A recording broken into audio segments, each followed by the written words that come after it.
Hello future of India मेरे प्यारे प्यारे बच्चों, आप सभी का एडवांस स्टडी नेटवर्क के आपके अपने यूट्यूब चैनल में स्वागत है। वेलकम मेरे प्यारे बच्चों। आप जानते हैं आज के वीडियो में हम क्या डिस्कस करने वाले हैं। आज के वीडियो में हम डिस्कस करने जा रहे हैं रॉल्स लॉ से रिलेटेड कुछ अच्छी सिंपल बढ़िया बढ़िया प्रॉब्लम्स। मेरे प्यारे बच्चों, मैं चाहता हूं कि आप लोग आज का वीडियो बिल्कुल ध्यान से देखें, साथ में नोट्स जरूर बनाएं। मेरा वादा है कि अगर किसी बच्चे ने रॉल्स लॉ के प्रॉब्लम्स 11th 12th में नहीं भी करे होंगे तब भी मेरे बेटे उसे 101% हर बात समझ में आएगी, ये मेरा प्रॉमिस है। तो आइए शुरू करते हैं। मैं डॉक्टर फिरोज शाह और आज हम लोग डिस्कस करेंगे केमिस्ट्री सॉल्यूशन चैप्टर से प्रॉब्लम्स किस चीज की, रॉल्स लॉ की। ओके, आइए आज की फर्स्ट प्रॉब्लम्स हम लोग देख लेते हैं मेरे बच्चों। तो हम लोग लिखेंगे the vapour pressure of pure benzene at a certain temperature is 0.850 bar. A non-volatile, non-electrolyte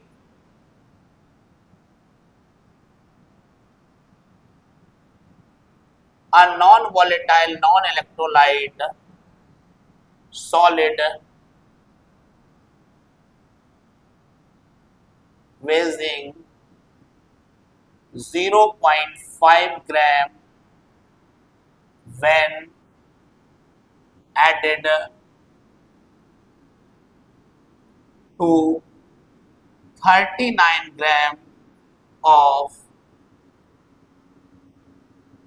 benzene. Okay, 39 gram of benzene. आगे हम लोग लिखेंगे vapour pressure of solution is 0.845 बार। 0.845 बार, ठीक है ना। ये आपको ये भी बार में। आगे क्या कह रहे हैं बेटा, बार के बाद what is the molar mass of solid substance. ये है बेटा बेटा क्वेश्चन लिखने में थोड़ा सा टाइम लग जाता है, इस वजह से हम लोग कई बार थोड़ी सी प्रॉब्लम्स कम कर पाते हैं बेटा, लेकिन बात कम ज्यादा की नहीं। मेरी नजर में पढ़ाई वो नहीं है हम बहुत सारा पढ़ लें। मेरी नजर में पढ़ाई ये है कि जितना पढ़ लें बेहतरीन पढ़ लें, बेस्ट पढ़ लें, 100% समझ में आना चाहिए। और बच्चे हम बहुत सारा पढ़ लें और मुझे समझ में ना आए, आपको समझ में नहीं आया, तो बेटा वो पढ़ाई किसी काम की नहीं है। आइए खैर हम लोग इस क्वेश्चन को करते हैं। पहले एक बार मैं रीड कर रहा हूं, आप ध्यान से सुन लें, बड़ी बेसिक सी प्रॉब्लम है आपके सामने। The vapour pressure of pure benzene, सुन रहे हैं ना, vapour pressure of pure benzene at certain temperature is 0.850 bar. ये आपको मेरे बच्चों vapour pressure of pure benzene given है। मेरे बच्चों vapour pressure of pure benzene, benzene एक सॉल्वेंट है, प्योर बेंजीन मतलब ये आपको सॉल्वेंट का वेपर प्रेशर गिवन है। मेरे बच्चों हम चाहें तो इसे P0 कंसीडर कर लें और ये हो जाएगा बेटा 0.850 बार। ये प्योर बेंजीन का मेरे बच्चों, प्योर बेंजीन, देखो ये प्योर बेंजीन है और उसका बेटा आपको ये वेपर प्रेशर दिया जा रहा है, ठीक है ना। आगे क्या कह रहे हैं, A non-volatile, non-electrolyte solid weighing 0.5 gram. Non-volatile, non-electrolyte solid weighing 0.5 gram. बेटा ये हमारे पास मास ऑफ सॉल्यूट है। क्या आप जानते हैं हम मास ऑफ सॉल्यूट को मेरे प्यारे बच्चों WB से रिप्रेजेंट करते हैं और ये हमारे पास है 0.5 ग्राम। ठीक है ना। आगे कह रहे हैं when added to 39 gram of benzene. बच्चे इसको ऐड किया जा रहा है 39 ग्राम ऑफ बेंजीन में। तो ये 39 ग्राम ऑफ बेंजीन क्या है, मैंने अभी अभी बताया था, यहाँ बेंजीन का मतलब सॉल्वेंट है। तो ये कितना है बेंजीन, 39 ग्राम, यानी कि मास ऑफ सॉल्वेंट, मतलब इसे हम WA से रिप्रेजेंट कर रहे हैं, मास ऑफ सॉल्वेंट को WA से। ये बच्चों 39 ग्राम है। आगे क्या कह रहे हैं, vapour pressure of solution is, vapour pressure of solution मतलब PS, vapour pressure of solution का मतलब PS है। कितना दे रहे हैं, देखो वेपर प्रेशर ऑफ सॉल्यूशन आपको गिवन है मेरे प्यारे बच्चों, ये दिया जा रहा है 0.845 बार। बहुत बढ़िया, ठीक है ना। एंड कह रहे हैं what is the molecular mass of solid substance. बेटा हमें सॉलिड सब्सटेंस का, सॉलिड सब्सटेंस मतलब हमें सॉल्यूट का मेरे प्यारे बच्चों क्या चाहिए, अरे हमें चाहिए है मोलर मास। सॉल्यूट के मोलर मास को हम MB से रिप्रेजेंट करते हैं। मेरे प्यारे बच्चों क्या आप जानते हैं इस क्वेश्चन को सॉल्व करने के लिए आपके पास जो फॉर्मूला है वो क्या होता है, याद करो मैंने आपको एक फॉर्मूला बताया था, एक रॉल्स लॉ बताया था for non volatile solute and volatile liquid. इसके बीच का जो फॉर्मूला बताया था और शायद आपको याद भी आ रहा हो, वो फॉर्मूला था मेरे बच्चों P0 minus PS upon P0 is equal to WB into MA upon MB into WA। ये था बेटा वो formula.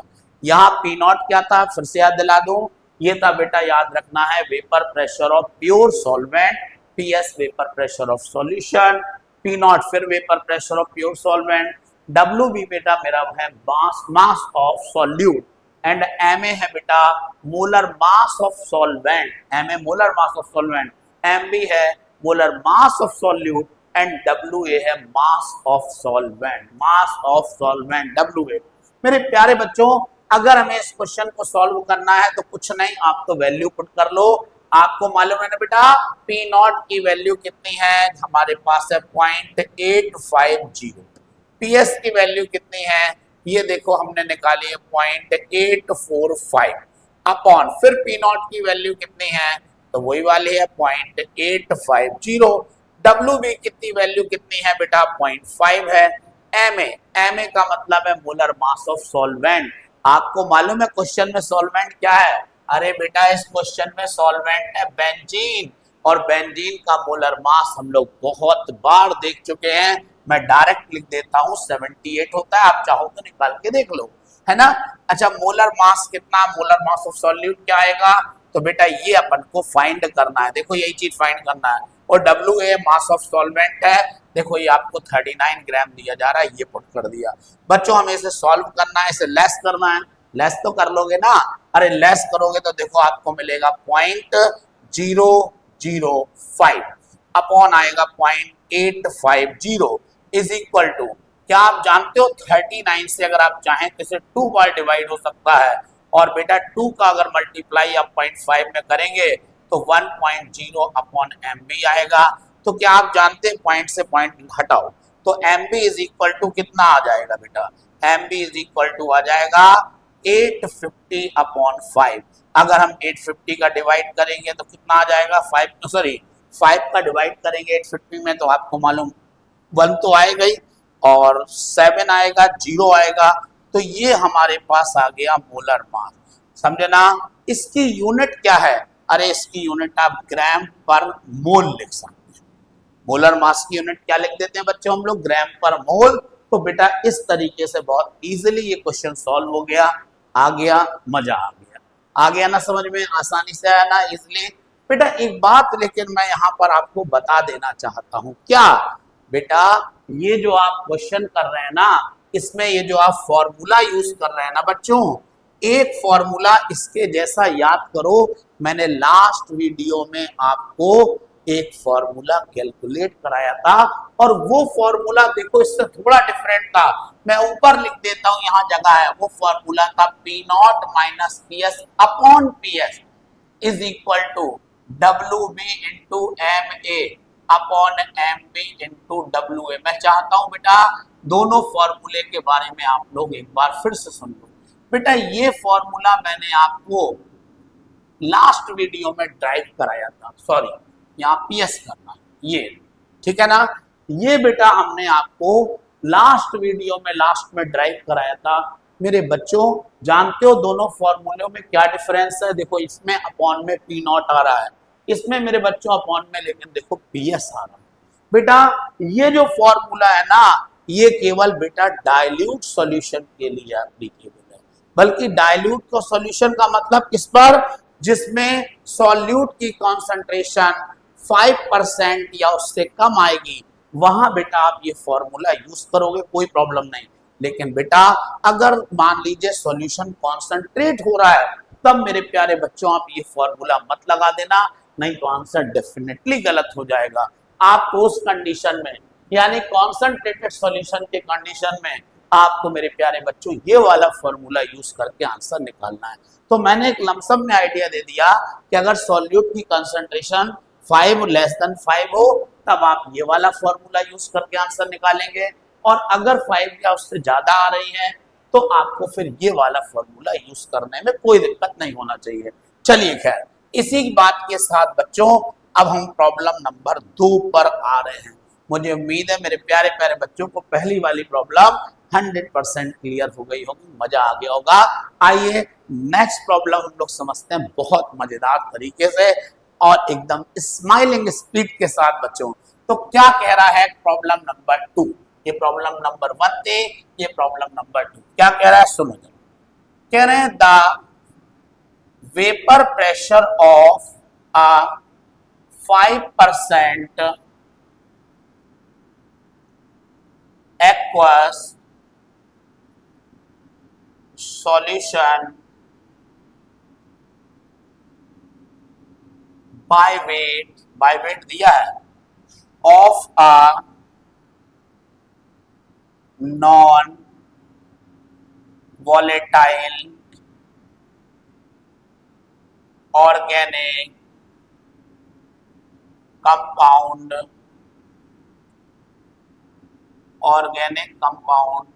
at 373 Kelvin is 745 mmHg।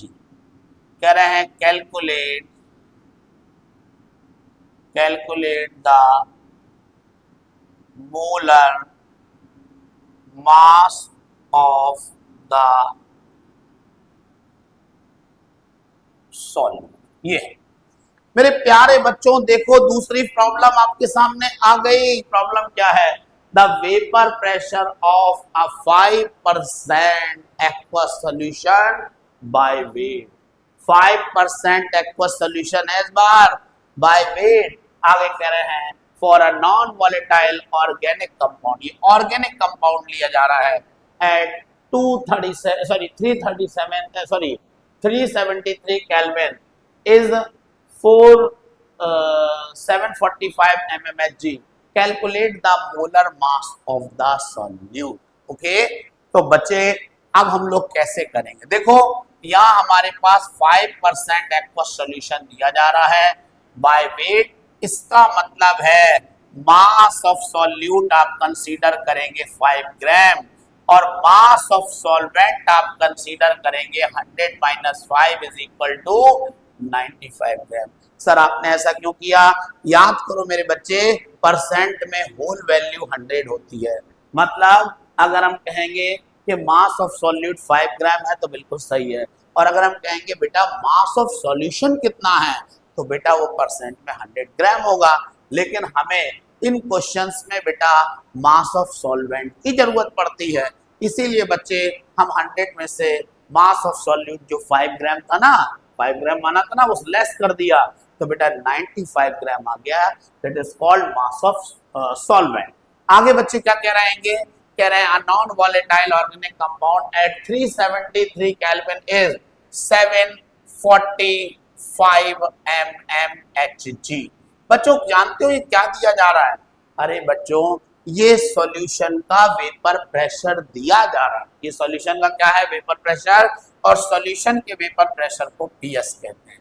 समझे ना? ये जो 5% एक्वस सॉल्यूशन है इसी का आपको बेटा वेपर प्रेशर दे रहे हैं 745 mmHg। कह रहे हैं calculate the molar mass of solute, यानी मोलर मास आपको फिर से निकालना है ऑफ सॉल्यूट का। सॉल्यूट के मोलर मास को मेरे बच्चों आप जानते हैं ना? यस, mv से हम लोग रिप्रेजेंट करते हैं। मेरे बच्चों आपको मैं एक बात और बता दूं यहाँ पे, क्या सर यहाँ पर बेटा ये जो आपको वेपर प्रेशर है सॉल्यूशन का दे रहा है, अब आपको ये भी देखना होगा बच्चों कि सॉल्वेंट का वेपर प्रेशर क्या होगा। तो मेरे बच्चों एक बात सोचो, यहाँ पर जो टेम्परेचर है 373 केल्विन है, और आपने सुना होगा 373 केल्विन टेम्परेचर पर जो वाटर होता है, वाटर उसका वेपर प्रेशर होता है बेटा 760 mm। मतलब इस क्वेश्चन में सॉल्वेंट का वेपर प्रेशर नहीं दिया, लेकिन टेम्परेचर की वैल्यू देखकर हमने पता कर लिया कि पी नॉट की वैल्यू यहाँ 760 mmHg है। ये दिया नहीं था, इस टेम्परेचर से समझ में आया, क्योंकि आपको मालूम है 373 का मतलब है 100 डिग्री सेंटीग्रेड, और 100 डिग्री सेंटीग्रेड बेटा वो टेम्परेचर है जिसपे वाटर बॉयल होता है, और जब वाटर बॉयल होता है तो उसका वेपर प्रेशर हमेशा 760 mm लिया जा सकता है। तो आओ बच्चों फिर शुरू करते हैं आज का आंसर। mv निकालने की तैयारी, P naught minus P S upon P naught is equal to WB into MA upon MB into WA।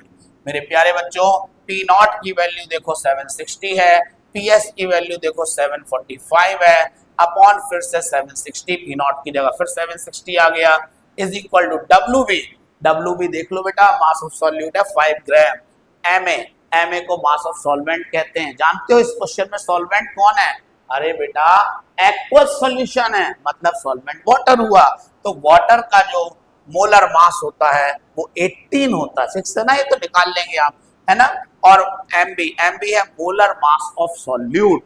Molar mass of solute ही तो आपको कैलकुलेट करना था, तो MB कैलकुलेट करना है इनटू WA बच्चों क्या है? W है मेरे बच्चों मास ऑफ सॉल्वेंट। और मास ऑफ सॉल्वेंट देखो हम पहले से ही निकाल चुके थे 95, और बेटा अब हमें से करना है सॉल्व।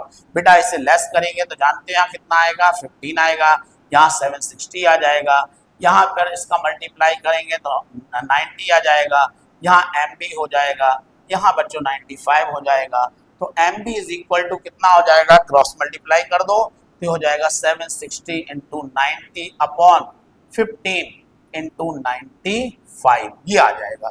और बच्चों अगर आपने इस वैल्यू को सॉल्व किया तो आपको मालूम है इसको सॉल्व करने पर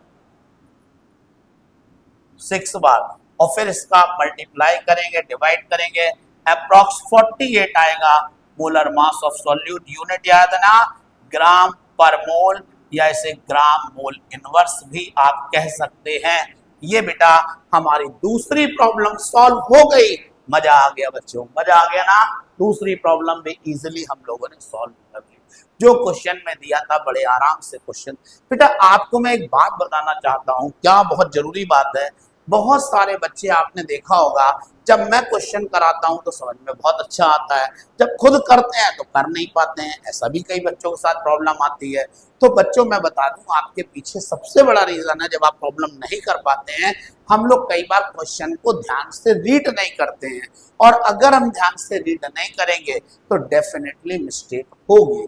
और जब मिस्टेक होती है, बार बार मिस्टेक होगी, तो आपने देखा होगा हमारा मन हट जाता, पढ़ाई से हटवा यार अब नहीं पढ़ रहा है, अब कुछ और पढ़ लेते हैं, या हटाओ अब चलो रेस्ट कर लेते हैं। तो हम लोगों को बेटा सबसे पहले आदत डालना है कि क्वेश्चन अच्छे से रीड करना है, और शॉर्ट में सारी वैल्यूज पुट भी करना है, लिख भी लेना है क्या क्या गिवन है, और उसके बाद आप देखेंगे सेकंड ऑफ टाइम में आपका आंसर निकल के आ जाएगा। मैं फिर बोल दूं, मुझे आंसर निकालने में टाइम लगता है, क्योंकि मैं अपने लिए आंसर नहीं निकाल रहा हूं, आपको समझाने के लिए निकाल रहा हूं। और मेरा एम है कि कमजोर से कमजोर बच्चा जिसे कुछ भी ना आता हो समझ में, उसे भी मेरे द्वारा पढ़ाए गए हर क्वेश्चन को, हर प्रॉब्लम को 100% समझ में आए। इसलिए मैं बहुत स्टेप बाय स्टेप क्वेश्चन करता हूं, डायरेक्ट नहीं करता हूं। तो मुझे उम्मीद है आपको मजा आया होगा। जल्दी से इसका स्क्रीनशॉट लो, हम इसे रब करें और फास्ट स्पीड से हम लोग आगे बढ़े। ओके, लिया स्क्रीनशॉट, रब करें।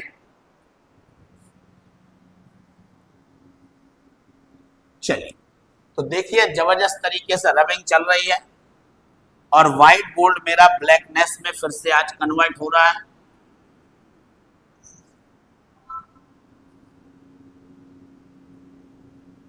साफ हो जाता है, साफ बोर्ड में मैंने देखा पढ़ाने में ज्यादा मजा आता है।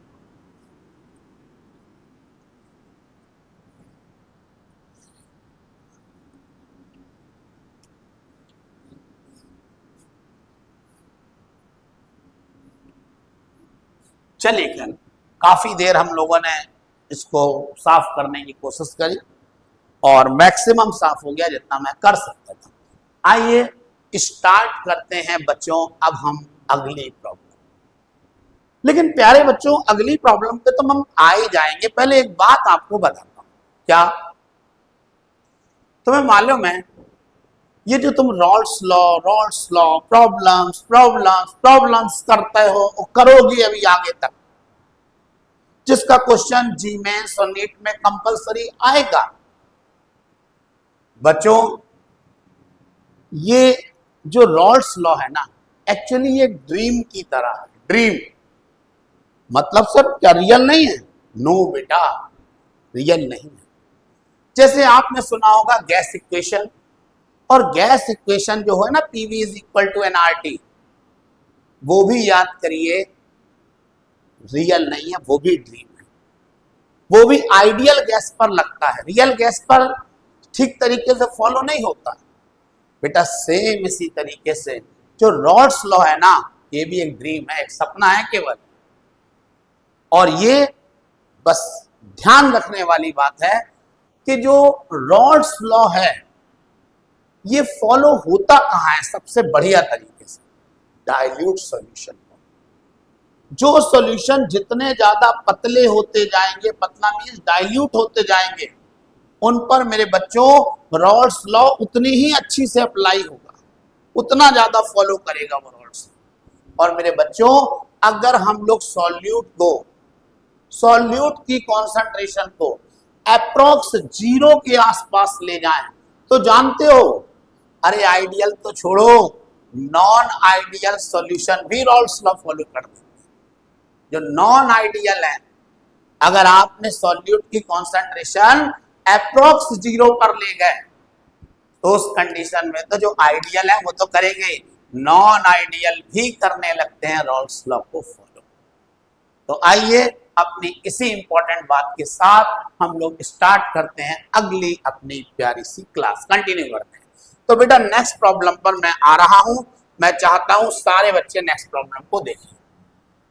प्रॉब्लम है vapour pressure of water at 17 degree centigrade is 17.51 mm.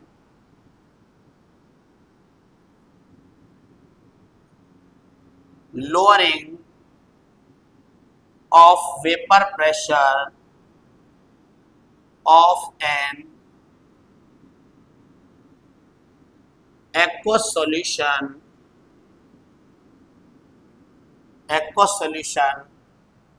of urea is 0.0614 mm. Calculate relative lowering of vapor pressure and mole fraction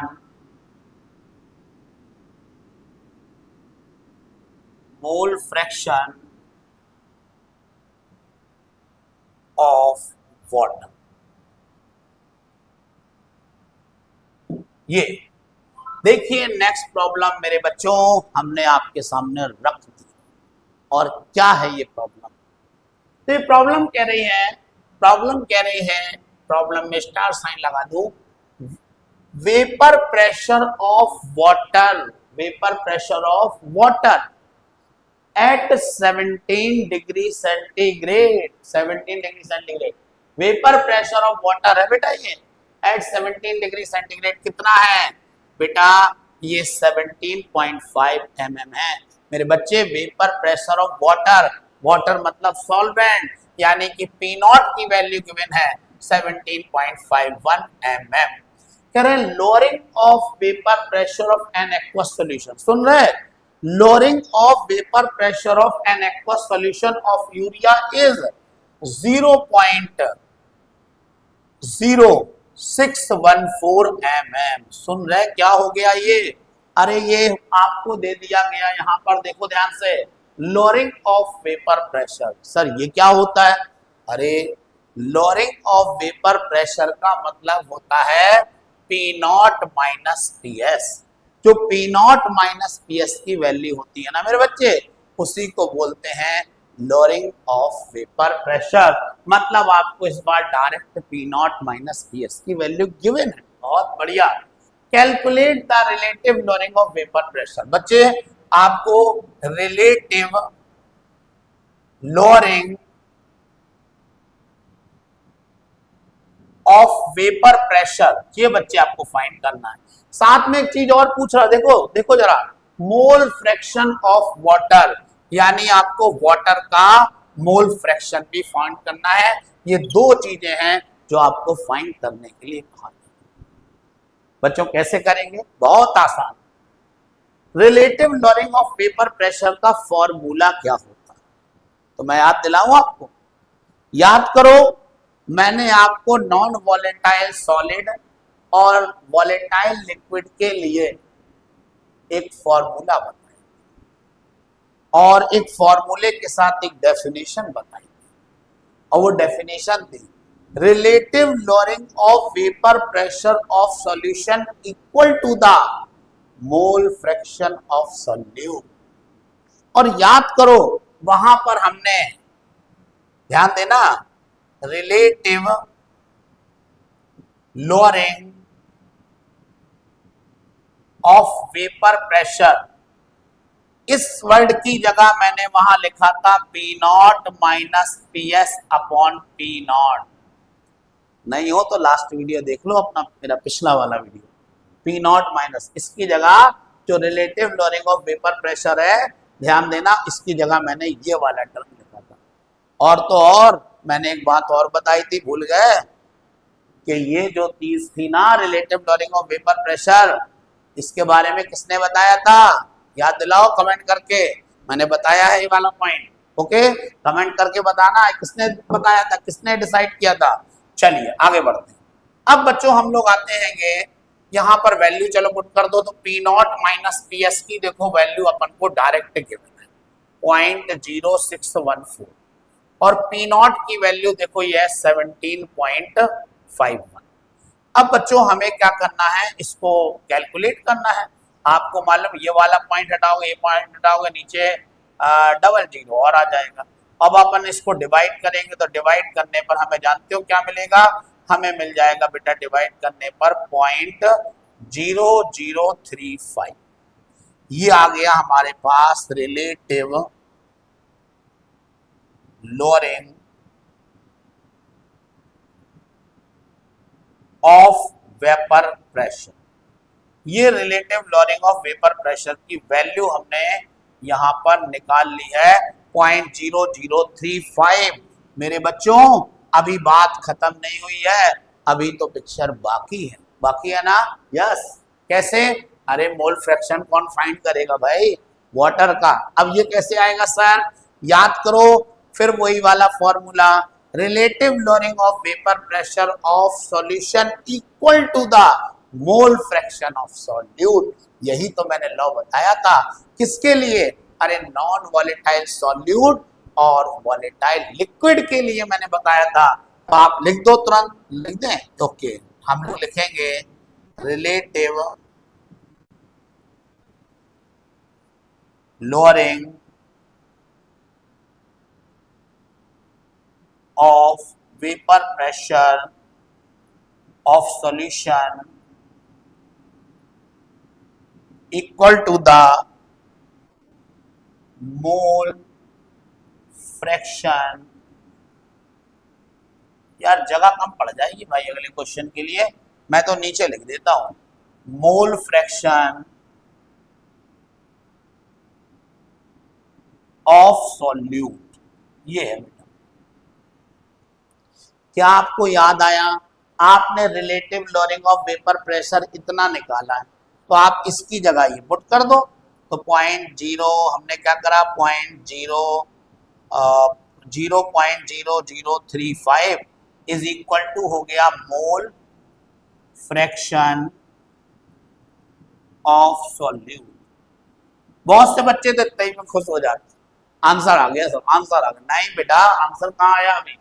तो मैं देखो, मोल फ्रैक्शन ऑफ सॉल्वेंट निकालना है, वाटर का मोल फ्रैक्शन निकालना है।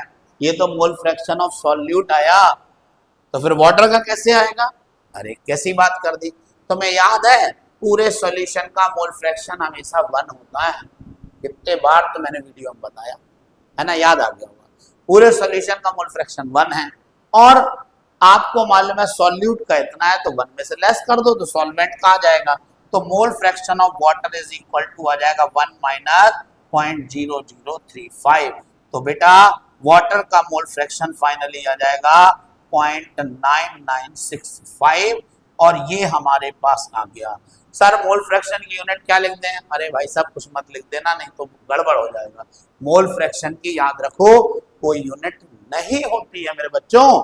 तो ये हो गया बेटा, इस तरीके से हमारा एक और प्रॉब्लम सॉल्व मैंने आपको करवा दी है, और मुझे उम्मीद है आपको बढ़िया तरीके से समझ में आ भी गया होगा। चलिए बेटा, इसी बात पे अगले क्वेश्चन पे आ जाए। जगह थोड़ी कम पड़ सकती है, लेकिन अपन एडजस्ट करना जानते हैं, अपन लोग की आदत है एडजस्ट करने की। चलिए नेक्स्ट क्वेश्चन। नेक्स्ट क्वेश्चन है, क्या है? नेक्स्ट क्वेश्चन है कि vapour pressure of N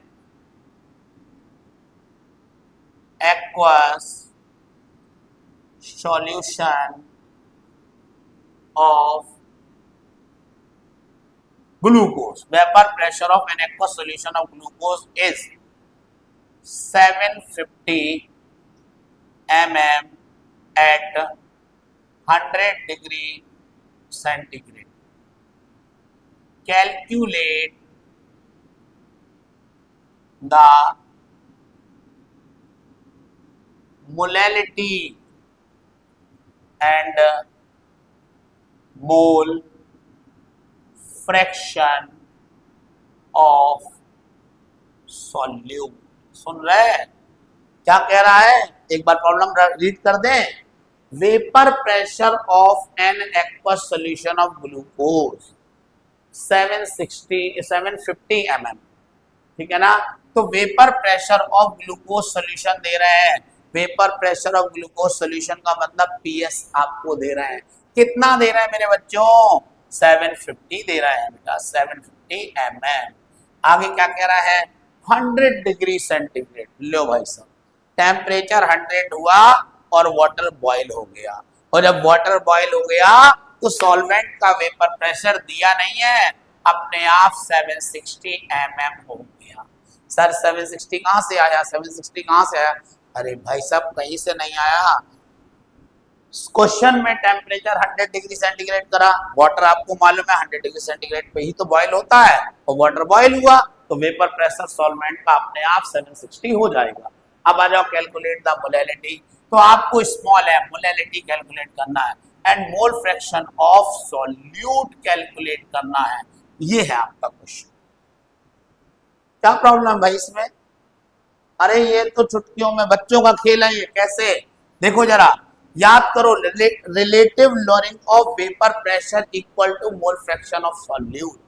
relative lowering of vapour pressure equal to mole fraction of solute. और याद करो relative lowering of vapour pressure की जगह आप लिख सकते हैं P naught minus P S upon P naught is equal to mole fraction of solute. बेटा एक्स बी को मैं मान लेता हूं मोल फ्रैक्शन ऑफ सॉल्यूट, ठीक है ना, ये मोल फ्रैक्शन ऑफ सॉल्यूट को शो कर रहा है। पी नॉट की वैल्यू देखो कितनी है 760 है, पी एस की वैल्यू कितनी है 750 है, फिर पी नॉट कितना है 760 है, बहुत बढ़िया। एंड अपन को मालूम है हमें मोल फ्रैक्शन ऑफ सॉल्यूट चाहिए, मतलब एक्स भी चाहिए, तो बेटा लेस कर दो इसे। जब हम लोग इसे लेस करेंगे तो आपको मालूम लेस करने पर 10 आएगा, ये 760 आएगा, ये एक्स बी हो जाएगा, जीरो से जीरो कैंसिल हो जाएगा। अब आप 76 का डिवाइड कर दो इसमें, और जब आप डिवाइड करेंगे मेरे प्यारे बच्चों तो डिवाइड करने पर आपको जानते हो क्या मिलेगा, आपको मिलेगा 0.0131 के आसपास।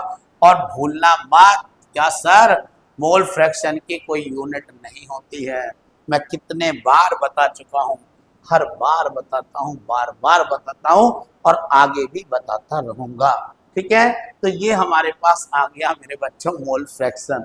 अब हम लोग आगे बढ़ते हैं, दूसरा क्वेश्चन पूछ रहा है कह रहा मोलैलिटी भी निकालो। सर मोलैलिटी कैसे निकालें? मोलैलिटी निकालने के लिए तो फॉर्मूला होता है मास चाहिए, मोलर मास चाहिए। अरे बेटा आएगा, देखते जाओ कैसे कैसे आएगा सर मोलैलिटी का। सुनो आप तो फॉर्मूला याद करो, कौन सा, अरे वो जो मैंने आपको एक फॉर्मूला निकलवाया था ना volatile solid, non volatile solid और वॉलेटाइल लिक्विड के बीच का जो रिलेशन निकाला था वो याद करो क्या था, वो ये था P naught minus P S upon P naught is equal to W B. अरे यार जगह यहाँ कब पड़ सकती है, मैं सोच रहा हूँ यहाँ पे कर लूँ थोड़ा, यहाँ जगह मिल जाएगी अच्छी खासी, अपना काम पूरा हो जाएगा, है ना, तो यहाँ से कर लेता हूँ। तो बच्चों ये कट नहीं लगा रहा, है ना, तो यहाँ से कर देता हूँ। तो P naught minus P S upon P naught is equal to W B into M A upon M B into W. याद करो ये वाला फॉर्मूला, इससे मोलैलिटी आ जाएगी। कैसे सर? तुम याद करो मोलैलिटी की यूनिट क्या होती है। सर मोलैलिटी की यूनिट मोल पर किलोग्राम होती है, बिल्कुल सही बताया आपने। बेटा पर किलोग्राम का मतलब जानते हो? अरे पर किलोग्राम का मतलब है 1 किलोग्राम, और ये 1 किलोग्राम क्या होता है, ये होता है मास ऑफ सॉल्वेंट। यानी कि इस क्वेश्चन में WA की वैल्यू मोलैलिटी की यूनिट से पता चल गई हमें कि ये 1 किलोग्राम है, और 1 किलोग्राम का मतलब होता है 1000 ग्राम। याद रखना आपको, क्या याद रखना है, 1000 ग्राम। ये कहां से आया सर, इसमें तो दिया नहीं था। अरे बेटा मोलैलिटी की यूनिट होती है मोल पर किलोग्राम, तो आप किलो पर किलोग्राम का मतलब 1 किलोग्राम, 1 किलोग्राम का मतलब 1000 ग्राम, तो हमने उस बेस पर मास ऑफ सॉल्वेंट ले लिया 1000 ग्राम। सर आपने मास ऑफ सॉल्यूशन क्यों नहीं लिया? अरे बेटा मोलैलिटी की डेफिनेशन याद करो, मोलैलिटी की डेफिनेशन में क्या था, number of moles of solute dissolve in 1 kilogram of solvent, 1 kilogram of solvent, 1 kilogram of solvent, not solution. तो बेटा अपन को मालूम है, इसीलिए हमने सॉल्वेंट का मास 1 किलोग्राम लिया है, इसे हम 1000 ग्राम लिखेंगे। अब बेटा आपको मालूम है हम क्या करेंगे, देखो WB को बोलते हैं मास ऑफ सॉल्यूट, MB को बोलते हैं मोलर मास ऑफ सॉल्यूट, और बेटा इन दोनों को आप मिला के मान सकते हैं मोल्स, और जो मोल्स आएंगे वो आप देख सकते हो 1000 ग्राम में आ रहे हैं। तो जो मोल्स आएंगे ना 1000 ग्राम में, दैट इज कॉल्ड मोलैलिटी, उसी को तो मोलैलिटी बोलेंगे। चलो वैल्यू पुट कर लेते हैं। आपको मालूम है पी नॉट की वैल्यू कितनी है, अरे 760 है, पी एस कितना है 750 है, फिर पी नॉट कितना है 760 है, इज इक्वल टू, देखो W B upon M B को हम लोग लिख दे रहे हैं बच्चों मोल, क्या लिख दे रहा है मोल, इनटू एम ए क्या है, अरे एम ए है mass of solvent. Mass of solvent क्या है सर, अब देखो एक्वा सॉल्यूशन है, एक्वा सॉल्यूशन का मतलब है इसमें जो सॉल्वेंट है वो वाटर है, और वाटर का मोलर मास सारी दुनिया जानती है 18 होता है। अपॉन में बेटा हम यहाँ लिख देंगे WA की वैल्यू हमने पहले ही बता दी आपको 1000 ग्राम।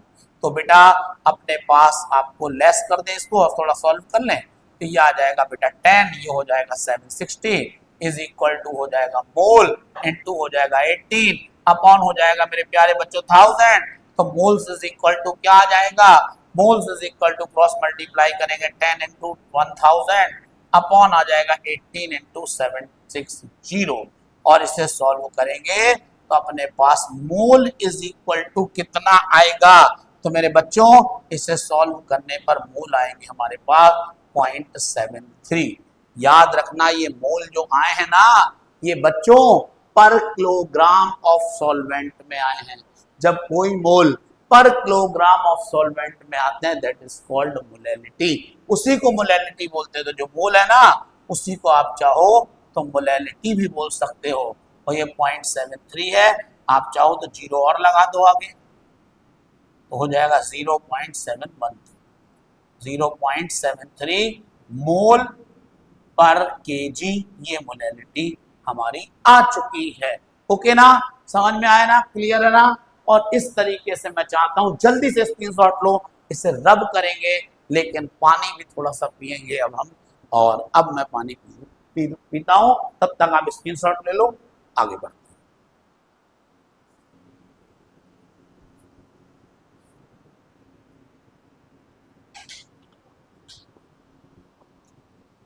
सबने स्क्रीनशॉट ले लिया, मैं इसे जल्दी से रब कर देता हूं।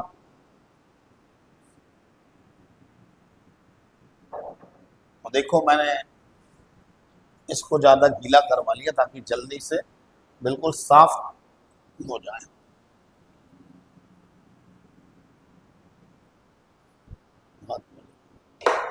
एक बार इसकी ड्राई रबिंग होगी हर बार की तरह।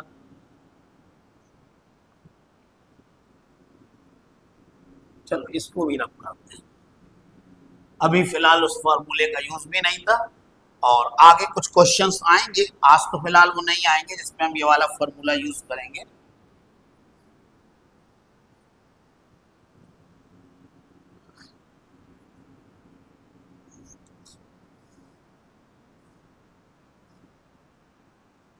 चलिए स्टार्ट करते हैं आज की क्लास को, आगे कंटिन्यू करते हैं। नेक्स्ट प्रॉब्लम पर हम लोग आ चुके हैं मेरे प्यारे बच्चों और अगली प्रॉब्लम के लिए आप सब समझने के लिए तैयार। नेक्स्ट प्रॉब्लम, तो बेटा नेक्स्ट प्रॉब्लम क्या है, सारे बच्चे सुनो, हम लिखते हैं जल्दी से यहाँ पर। सर आप जल्दी तो लिखते नहीं हो, जल्दी जल्दी कहते हो, सही कह रहे हैं। Vapour pressure of carbon disulphide eight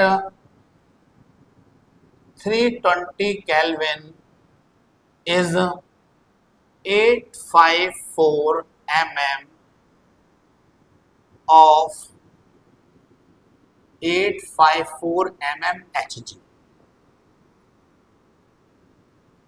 ठीक है ना, vapour pressure of carbon disulphide S 320 Kelvin 854 mm Hg।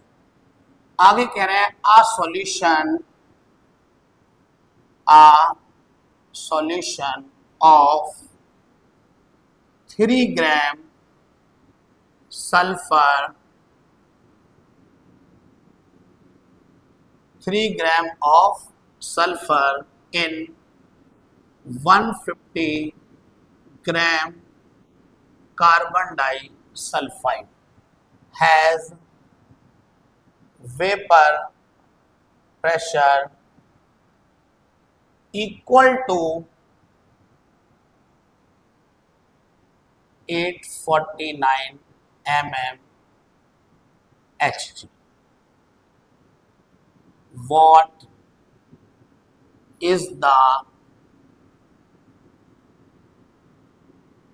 molecular formula of sulfur?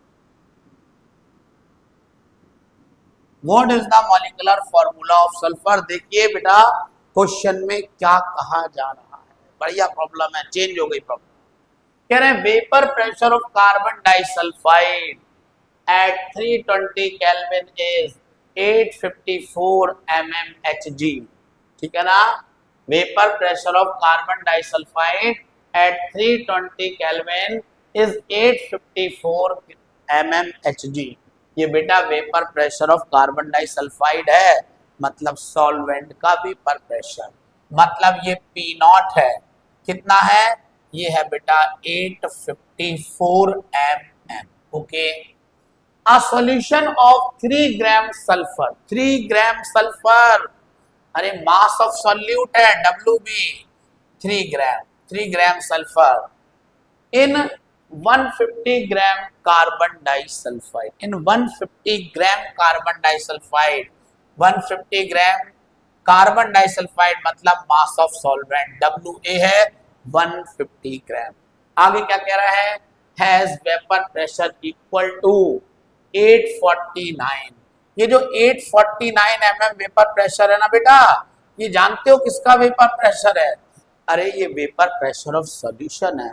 जब आपने 3 ग्राम सल्फर को 150 ग्राम कार्बन डाइसल्फाइड में डिसॉल्व कर दिया, उसके बाद का ये वेपर प्रेशर है, यानी ये वेपर प्रेशर ऑफ सॉल्यूशन है। ये बच्चों पीएस की वैल्यू है।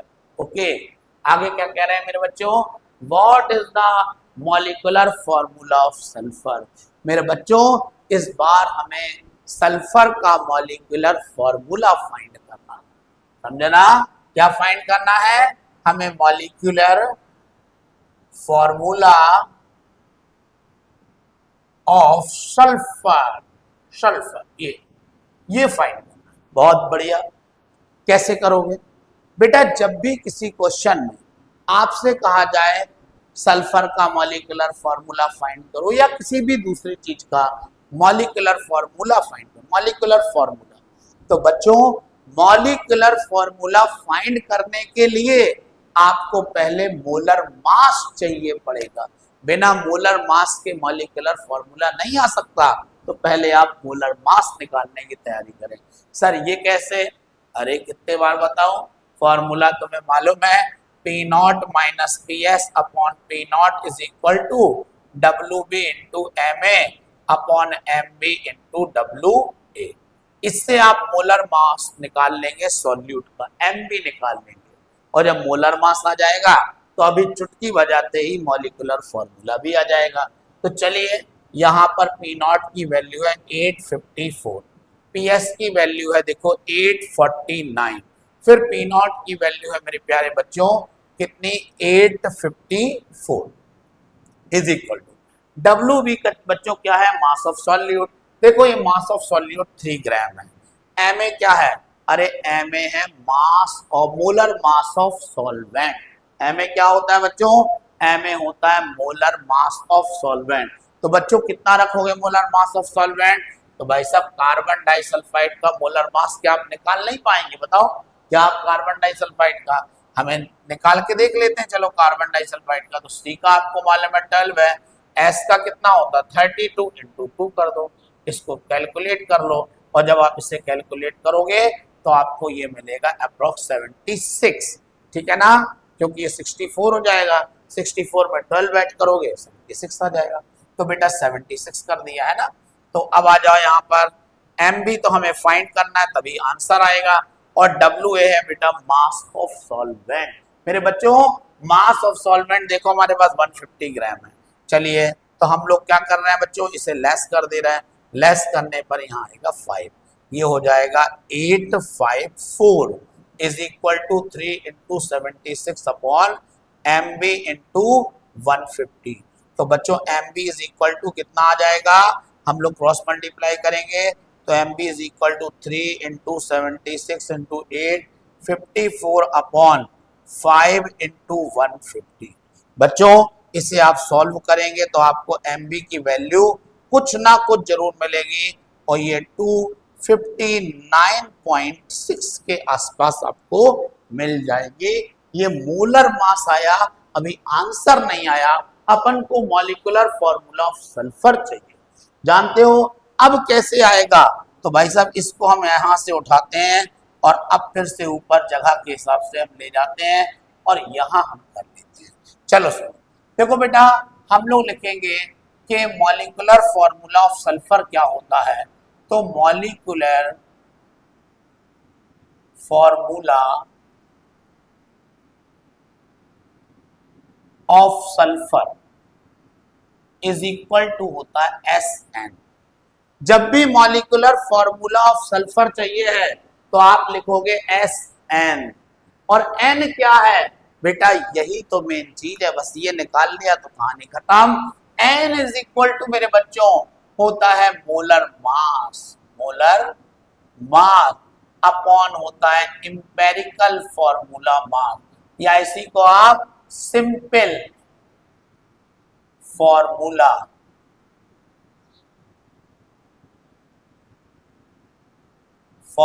मास ये भी लिख सकते, ठीक है ना। अब सर मोलर मास कितना है, अरे अभी निकाला था ना, देखो ये वाला 259.6, ये लिखा 259.6। एम्पेरिक सिंपल फॉर्मूला मास क्या हुआ, याद करो सल्फर यानी S का जो मास होता है एटॉमिक मास वो बेटा 32 होता है। अब बच्चों आप इसका डिवाइड करेंगे तो डिवाइड करने पर अप्रॉक्स 8 आएगा। बच्चों याद रखना अगर ये वैल्यू 7.8 7.9 आ रही तो भी आप इसे 8 लेंगे, अगर 8.01 8.1 ऐसा आ रहा तो भी आपको 8 लेना है, क्योंकि n की वैल्यू कभी फ्रैक्शन में यूज नहीं की जाएगी, इसलिए n की वैल्यू हमने 8 लेनी। तो मॉलिक्यूलर फॉर्मूला खुद बता दो क्या आएगा, तो molecular formula of sulphur is equal to S8। क्यों, n की जगह मैंने n की वैल्यू 8 पुट कर दी, तो यही इस क्वेश्चन का आंसर हो गया। आंसर आ गया इसका S8। ओके क्लियर, समझ में आया, मजा आया ना, एकदम आसानी से हो गया, बड़े मजे से क्वेश्चन। चलिए अब अपन लोग आगे बढ़ेंगे, ठीक है, आगे बढ़ जाए। ओके करते हैं मेरे बच्चों आगे की क्लास हम लोग, मतलब नेक्स्ट बेटा। अब लेकिन मैं ये सोच रहा हूँ कि मैंने आपको देखो काफी सारे प्रॉब्लम्स तो करा दी हैं, अब मैं सोच रहा हूँ कि मैं एक दो प्रॉब्लम्स आपको दूं जो आप कॉपी पे करें अपने, और उसका जो भी आंसर आए वो मुझे कमेंट बॉक्स में आप बताना कि आपने क्या आंसर निकाला, ये भी बेटा जरूरी होती प्रैक्टिस। तो आइए हम लोग चलो प्रैक्टिस के लिए हम कुछ क्वेश्चन आपको देते हैं। चलिए तो हमारा प्रैक्टिस वाला पहला क्वेश्चन है, आ solution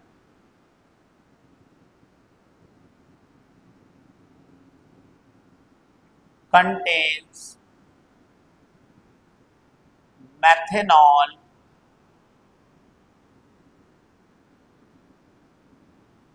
and ethanol, mole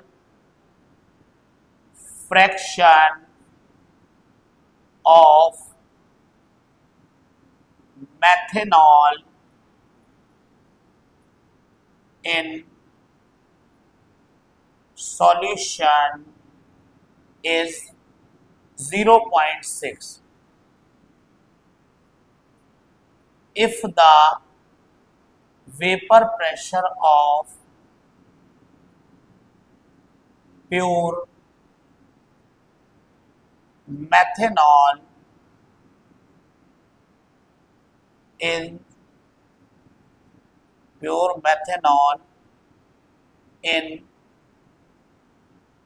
solution at the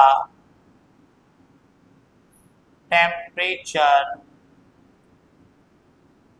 of the